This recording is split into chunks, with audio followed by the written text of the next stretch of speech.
Hi there! I hope you like to geek out about records because you're going to love watching this video tonight with us. And I've got a really tasty new whiskey that was gifted to me that I'm going to be showing off here in a little bit too. So we got a lot of things to talk about, a lot of really cool things to kind of feature. Oh, and that's Bean, my little puppy, dropping her bone. Don't mind her. Anyway, so what we love about geeking out about records for and talking about all the things coming out here is because it's a really great time to be into vinyl. There's so many things available. There's so much interest in vinyl again, and I'm just overwhelmed with it too. So it's so cool to find so many types of music from different new artists and from different record labels and so many special releases, but that can be a little frustrating, you know, for record shoppers whenever they go record shopping. So tune in every Thursday night to our Vinyl Happy Hour, and we're going to feature at least 5 records that we think you should know about and have a drink so you can feel a little more confident and educated whenever you go shopping at your favorite local record store.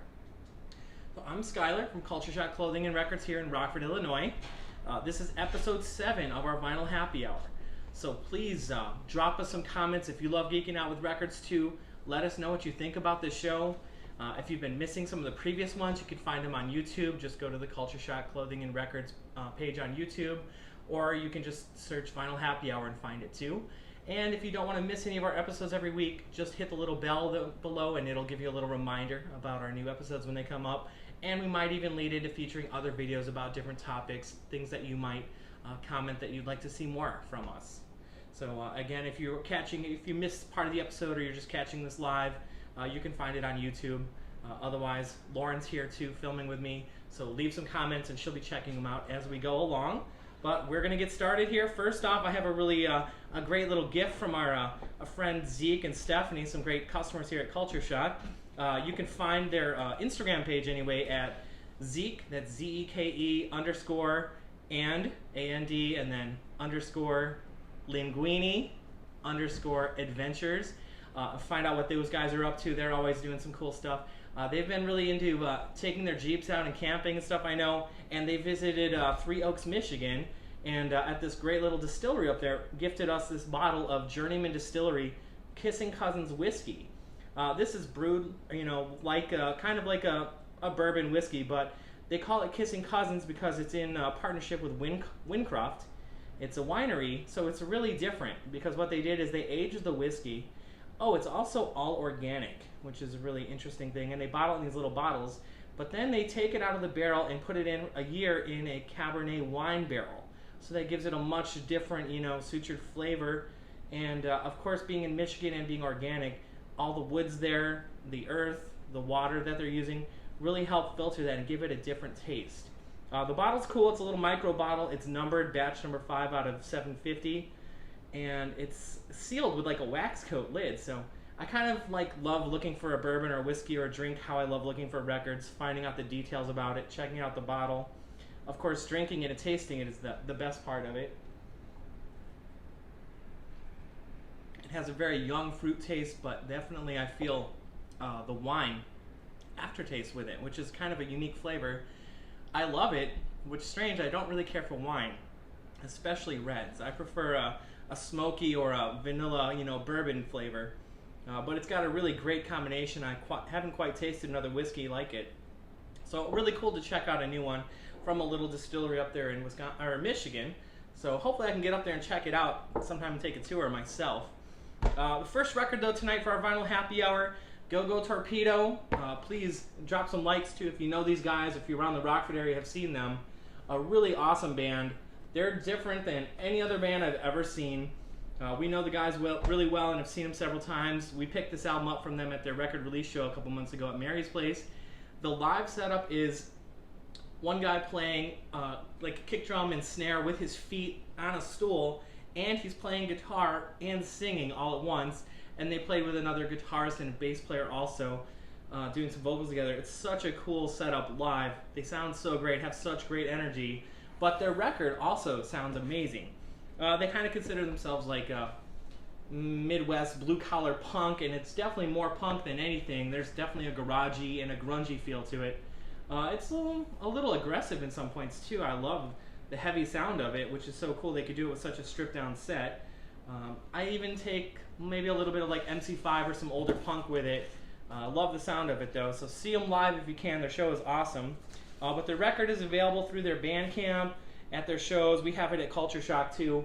The next cool thing about the record though is the artwork. Joe Tallman, local famous artist now, doing some really great show flyers and other art, did the artwork for the jacket. It's definitely got that cool old, you know, that surfer punk rock look to it. It reminds me a lot of Big Daddy Ed Roth, Rat Fink. But there's a little paper doll inside the jacket, and you can put the little creature's outfit on. You've got the little punk rock Ramones looking leather outfit, or you can go with like the surfer punk look with his little shirt and shorts and old school chucks. And there's a fun crossword puzzle on the back of it too.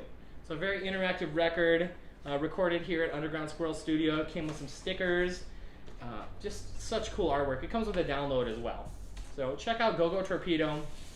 Great live band. Support your local bands and local artists, or pick up the album at our store too if you find it there.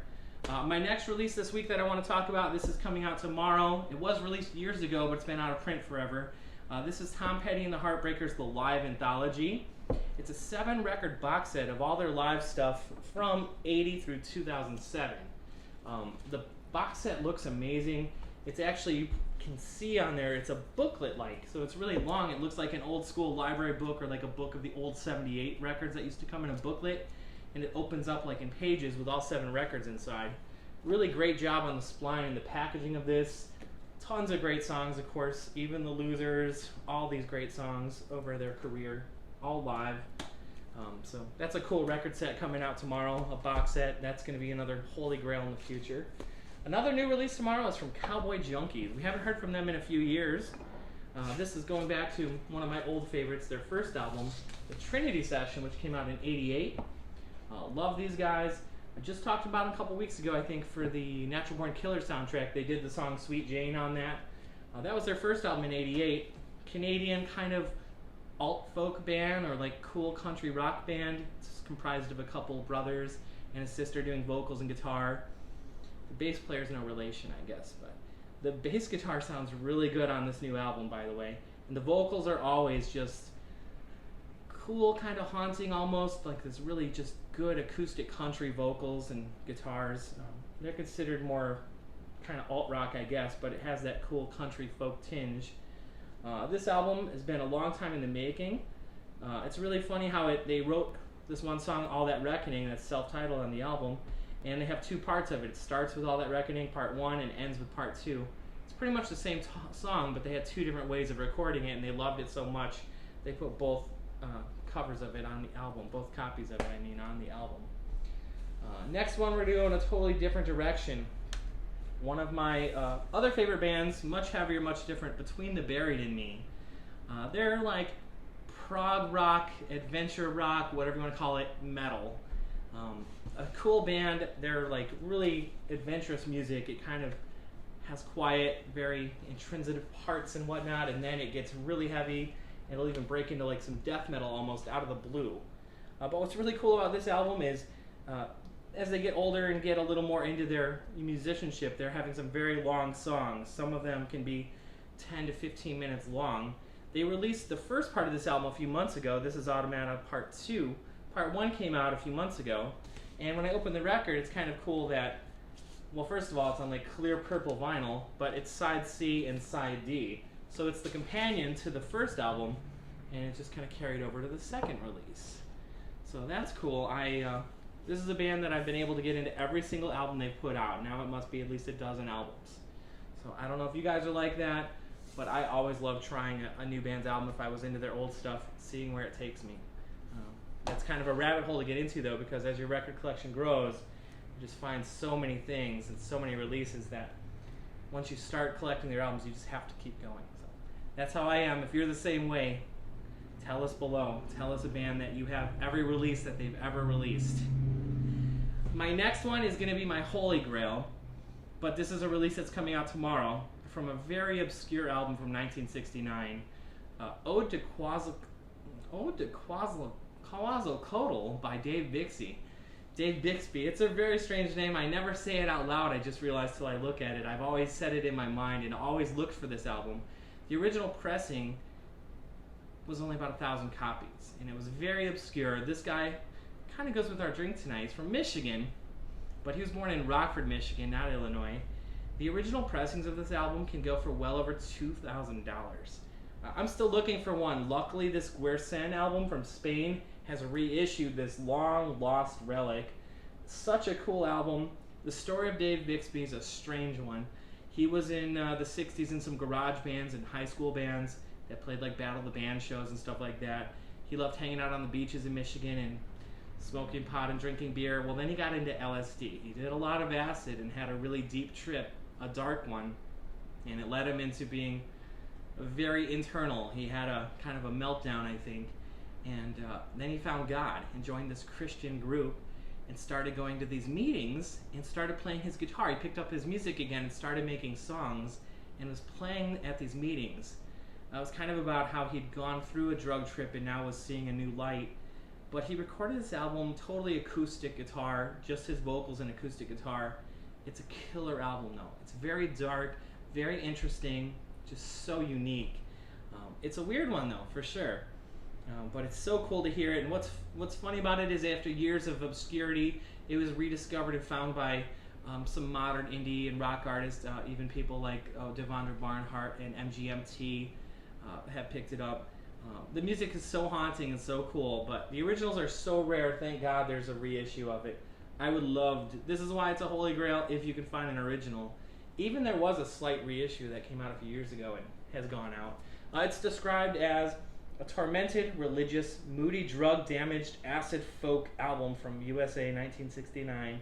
It really is. Like, this is the essence of that folk psych genre, those downer kind of folk songs that had a psychedelic edge. They did a great repressing of this. They had to go from an older transcript of a record. I think the original tape was lost from the recording. But they even rediscovered and found this guy, Dave Bixby, and did some little interviews and talked with him. There's some pictures and things about his life and things that have happened since the original recording of this album. He actually got involved in a religious cult, and his music was being sold, and tickets to the events were being part of playing for this religious cult. Well, then he kind of went off the edge again and just got into living off the land, and he lived in Arizona. He built a sailboat and lived in the lakes by Seattle or something. So he's been all over the country and had a really cool story to tell. And he had no idea that people would rediscover his music 30 or 40 years after it was recorded, and that it would be so interesting. So it really is a cool story about him. So if you know of any artists or really obscure artists too, drop us a comment. We'd love to look more into some of those overlooked albums of the past. So cool that that has been reissued. Good luck if you can find an original. Those are my featured records for tonight, but I just want to mention one more thing. The cool thing about some of the indie store releases that are coming out. I know I mentioned the Father John Misty album a few weeks ago, but this is now the Loser edition, and it's really no different on the jacket other than it has teardrops coming out of his face and on the back. The Loser edition is also on colored vinyl, and it's a really cool colored vinyl. It's like splattered purple vinyl or something like that.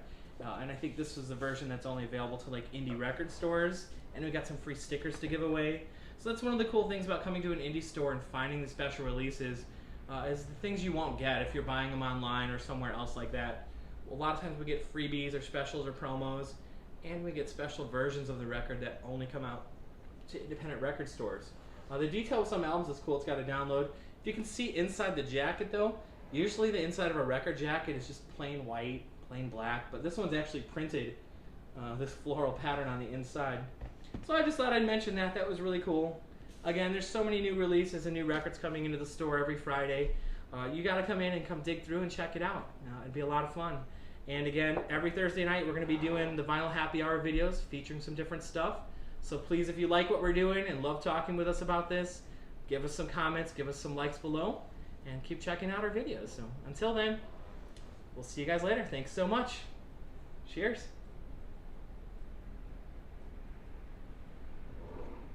You have to try this one.